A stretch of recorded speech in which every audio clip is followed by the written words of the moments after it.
I really think that that the younger generation are the leaders, and they're going to become the leaders. And when we want a world that will move forward and progress, I think we need people that have a more global conscience than people that are growing up in the same city their whole lives, and maybe they'll go out of state for a while or on a vacation, but they're not really understanding how the whole world is connected. And so, especially in this time period of the social media and everything, just all these networks that makes us so interconnected, it's really crucial for the next leaders to have this global conscience. When you send people to different parts of the world from one community, you're bringing back so many different ideas about the world that they've learned.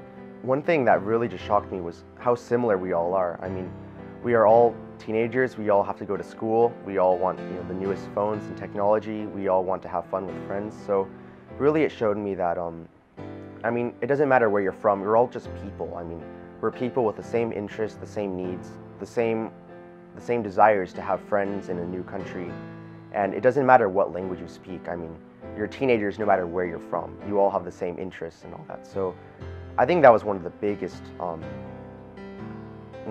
things that taught me, was that being with other people, no matter what language, if you speak with them or not, you're all the same. One of the memories I'll always hold with me and never forget was when I went with my friend from New York. She was also an exchange student in Izmir, and we decided that one day we would take our maps of Izmir that we got from the Rotary in the beginning, and we would just get lost in the city for the day and see everything that we wanted to see in the city. Because a lot of students were really focused on getting out of Izmir and going to different places around Turkey, but we thought we should probably learn a little more about where we're actually staying so we can really get to know our environment more. So we took our maps and we rode the buses all over the city of 4 million people, and we got lost, and we saw the castle Kadife Kale, which is the highest point in Izmir. So we got to see the sunset over the city that day, and we went to a lot of different parts of town that weren't exactly tourist destinations. So we really got an intimate experience with the culture that not a lot of other people might experience going to Izmir or to Turkey at all. One of the most important things I gained from my time away is not only independence, because as much support as you get over there with Rotary and with your host family, you really learn how to live on your own and take care of yourself. But I also learned global perspective and how being with different people can really broaden your views about global issues or even just daily tasks. Like now when I'm doing the dishes, I'll think about doing the dishes in Turkey and how roles of different people in different societies are different, and just seeing a lot more global perspective in my daily life, and that really helps a student and a person grow, seeing a different society.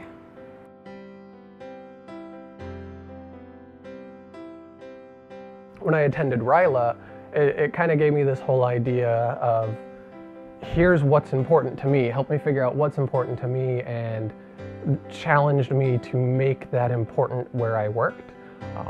So there's one speaker in particular at RILA, Chuck Ferguson, who talks all about the importance of working for a company that has defined values and actually operates by those values.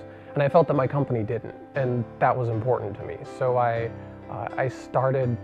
made a values initiative push. I tried approaching our partner group and said, this is important. A lot of the staff in the firm were really unhappy. Mostly, we all were sticking around because the economy was so bad. It was pretty much what it was like, and none of us liked going to work. None of us liked being there. And so the first thing RILA challenged me to do was, try and change it, is what I got out of it. So I tried that. Wasn't very successful at it. I got a paragraph on the company website after about a year's worth of hassle and work. but really didn't affect any change. And what I heard a lot was, well, if you just wait 5 years and then you'll be senior, just stay quiet for 5 years and then you can do all the change you want. And I just couldn't do that. So attending RILA first as a participant and then again on the staff really just kept solidifying what was important and as far as my career, and I'm pretty work-oriented, so career is pretty big for me. So ultimately, I left the firm I was working for, and now it's much more personal interaction with my clients, personal responsibility, interacting with them, working for a firm that I know has values, and just enjoying going to work every day. And so that was the big thing that got me from, you know, where I was before RILA to where I am now, and it's a much better environment for me. Another thing that I learned was about leadership in life is all about balance. And it's important to not only take that time for yourself, for physical health and all these other things, but you can't be a good leader if you don't take care of yourself. And that's also another important aspect, to take that time for service and for leadership, but to be well-rounded and just, you know, balance your life.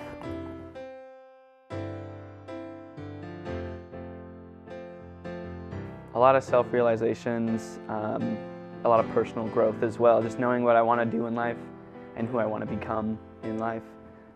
Goals that I want to take, like, I think if I never did Interact, I probably wouldn't want to join Peace Corps or AmeriCorps. I probably wouldn't have gone to Peru as of recently. And I would have missed out on a lot of missed opportunities in high school. It gives them guidance, it gives them something that high school doesn't really give you.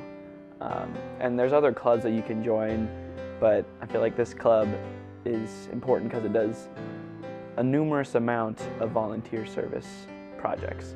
Volunteer service work, very near and dear to my heart. It's something I'm very passionate about. I hold it more important than school. I hold it more important than almost anything that I do, because it's a way to communicate with people, and it's a way to see somebody on a non-materialistic viewpoint.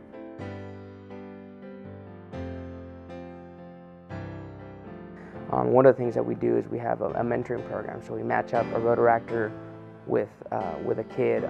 These are usually, you know, at risk or kids that need some sort of mentorship, or just an adult friend, basically an adult role model kind of figure. And through that, I was able to meet Daniel Rees and just getting to interact with him and seeing him sort of grow up. So I was his mentor for about 3 years. And I basically got to see him from when I first started visiting him, where he wouldn't even talk to me. He would just sit there and we'd just have about, you know, we'd go there and visit for an hour and we'd literally have about 55 minutes of silence.